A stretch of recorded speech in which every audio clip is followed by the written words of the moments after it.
भारत रूस के जरिए ही सेंट्रल एशिया में पहुंच सकता है। वहीं भारत के लिए ईरान भी काफी अहम मुल्क है। अगर पाकिस्तान को बाईपास करके चाबहार के जरिए सेंट्रल एशिया में भारत को पहुंचना है तो मतलब पाकिस्तान को बाईपास करना है तो ईरान ही काम आएगा। जबकि ईरान भारत पर अमेरिका परस्त होने के चलते भरोसा नहीं करता है और खुलकर भारत के साथ आने से हिचकिचा रहा है। इसलिए रशिया भारत के लिए बेहद अहम है, क्योंकि रशिया अगर चाह जाए कि भारत को सेंट्रल एशिया में कदम नहीं रखने देना है तो वो ऐसा कर सकता है। वैसे रूस से भारत की न सिर्फ फौजी जरूरतें पूरी हो रही हैं, बल्कि भारत को इंटरनेशनल प्लेटफॉर्म पर भी रशिया से काफी मदद मिलती है। अमेरिका के मुकाबले में रूस भारत के लिए ज्यादा आजमाया हुआ मुल्क है, क्योंकि भारत के लिए सबक मौजूद है। अभी हाल ही में अमेरिका ने ब्रिटेन और ऑस्ट्रेलिया के साथ मिलकर ऑक्स डिफेंस समझौता साइन किया था। इसके तहत ऑस्ट्रेलिया को न्यूक्लियर हथियारों से लैस सबमरीन देने की बात करी थी। इस समझौते को इंडो पैसिफिक में चीन के बढ़ते दबदबे को रोकने के तौर पर देखा जा रहा था, लेकिन इसका नतीजा यह हुआ कि ऑस्ट्रेलिया ने फ्रांस के साथ सबमरीन का जो सौदा किया था उसे रद्द कर दिया। फ्रांस ने इस पर नाराजगी जाहिर करते हुए अमेरिका को आड़े हाथों लेते हुए कहा कि उसकी पीठ में छुरा भोंका गया है। ऐसे में एक मैसेज यह भी गया कि अमेरिका जब नेटो के मेंबर फ्रांस के साथ ऐसा कर सकता है तो फिर भारत क्या चीज है। जानकारों का मानना है कि हाल के दिनों में अमेरिका को लेकर भारत का भरोसा कम हुआ है। अमेरिका ने जिस तरह अफगानिस्तान से अपनी फौज को वापस बुलाया और उस पूरे प्रोसेस से भारत को बिल्कुल अलग थलग रखते हुए अफगानिस्तान में भारत का पूरा इन्वेस्टमेंट दांव पर लगवा दिया, इसलिए ऐसा कहा जा रहा है कि भारत अमेरिका को लेकर मुतमईन नहीं हो सकता है और भारत रूस की कीमत पर तो हरगिज अमेरिका से अपने रिश्ते गहरे नहीं कर सकता है। यहां पर आपको बता दूं कि 1971 के अगस्त महीने में भारत की उस वक्त की प्राइम मिनिस्टर इंदिरा गांधी ने India Soviet treaty of peace, friendship and cooperation पर दस्तखत किए थे। इस समझौते के तहत तब सोवियत यूनियन ने भारत को जंग के हालात में डिप्लोमेटिक और हथियार दोनों का सपोर्ट देने का भरोसा दिलाया था और तब से मॉस्को भारत के लिए एक बेहद भरोसेमंद साझेदार रहा है। दूसरी तरफ उस वक्त यानी 1971 के आसपास अमेरिका भारत के मुकाबले पाकिस्तान को ज्यादा तवज्जो दे रहा था, लेकिन ईस्टर्न पाकिस्तान मतलब आज के बांग्लादेश में जब मुश्किलें बढ़ी तो अमेरिका ने पाकिस्तान को बिल्कुल नजरअंदाज कर दिया था, जबकि रशिया ने भारत की मदद करी थी।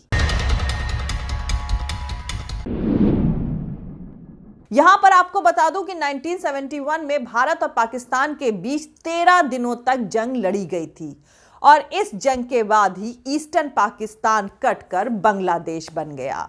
जानकारों का मानना है कि तब अमेरिका के उस वक्त के प्रेसिडेंट रिचर्ड निक्सन और national security adviser Henry Kissinger चीन के साथ अपने रिश्ते आगे बढ़ाने में पाकिस्तान को अहम पार्टनर के तौर पर देख रहे थे। खैर 1971 के सियासी रिश्ते तमाम करवटें बदलते हुए अब 2022 में दाखिल हो चुके हैं और कहा जा रहा है कि रूस और भारत एक साथ तालिबान की हुकूमत वाले अफगानिस्तान की सरहद से लगे मुल्कों में अपना दबदबा बढ़ाने की कोशिश कर रहे हैं ताकि अफगानिस्तान पर नजर रखी जा सके।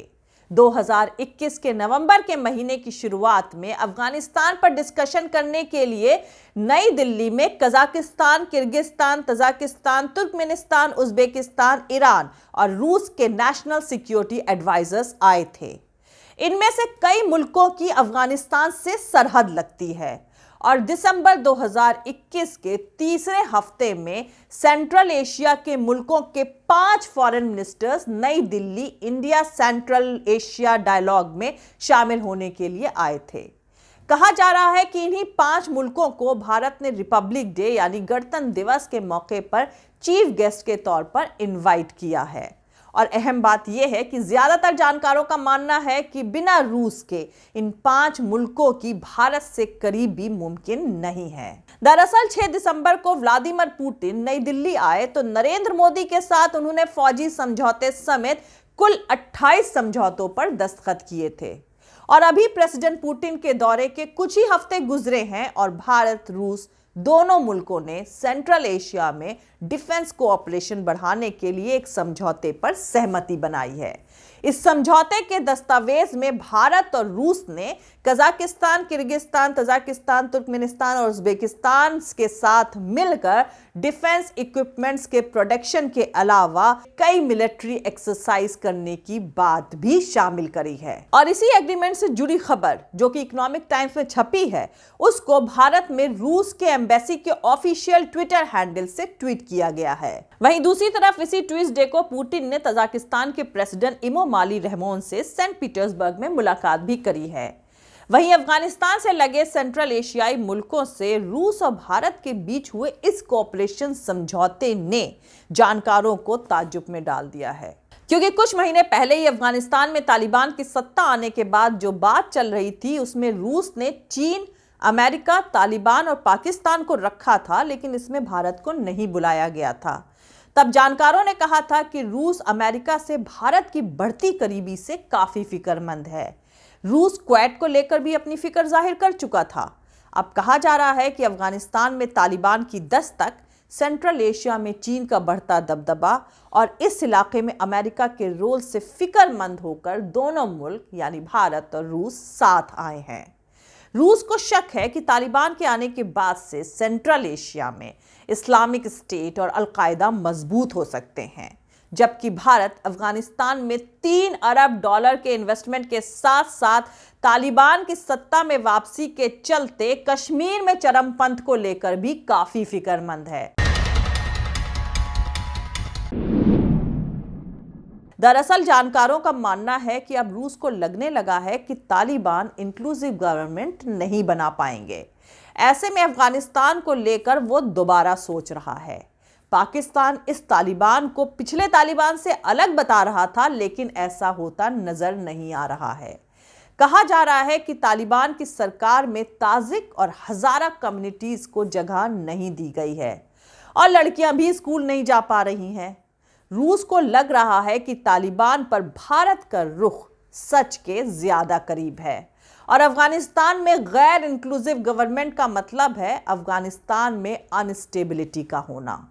ऐसे में रूस का अफगानिस्तान मामले में भारत के साथ आना ज्यादा प्रैक्टिकल रुख माना जा रहा है। दूसरी तरफ भारत ने भी कई मौकों पर रूस के लिए अमेरिका को नजरअंदाज भी किया है।